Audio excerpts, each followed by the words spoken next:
नमस्कार, मी अमृता स्वागत करत आहे ऑलवेज फूडी रेसिपीमध्ये. आज आपण पाहणार आहोत शिमला मिरचीची भाजी. त्यासाठी लागेल आपल्याला शिमला मिरची, लसूण, अद्रक, शेंगदाण्याचा कूट, कोथिंबीर. कढईमध्ये तेल तापलं आहे, त्यात आपण जिरे, मोहरी आणि मेथी याची फोडणी दिली आहे. त्यात मी लसूण टाकते.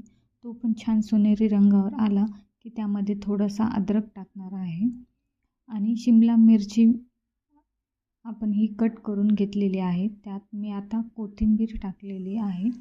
तेलामध्येच कोथिंबीर टाका, टेस्टला खूप छान लागेल.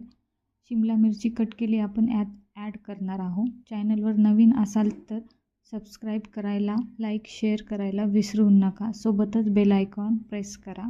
अशाच नवनवीन कमी इन्ग्रेडियंटमध्ये होणाऱ्या रेसिपी पाहायला विसरू नका. आता आपण ते 2 मिनटं झाकून ठेवून त्यानंतर आपण त्यामध्ये चवीनुसार मीठ ॲड करणार आहोत आणि परत हळद, लाल तिखट आणि कांदा लसूण मसाला हे तुम्ही तुमच्या आवडीनुसार ॲड करू शकता. आणि परत हे छान मिक्स करून घेणार आहोत आणि परत 2 मिनटासाठी झाकून ठेवणार आहोत.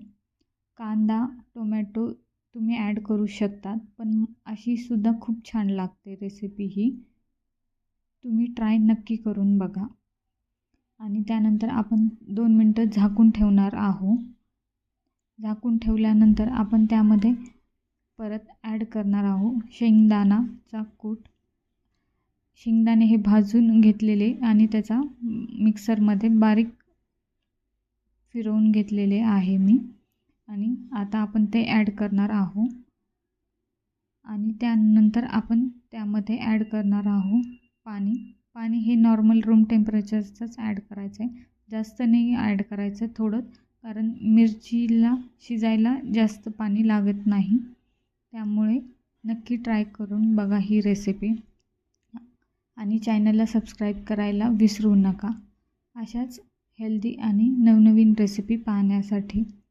आता पाणी ॲड केल्यानंतर आपण ती 2 मिनटं परत झाकून ठेवणार आहोत आणि खूप झटपट होणारी रेसिपी आहे. कमी इन्ग्रेडियंटमध्ये टिफिनला द्यायलासुद्धा खूप छान आहे. तुम्ही नक्की ट्राय करून बघू शकता.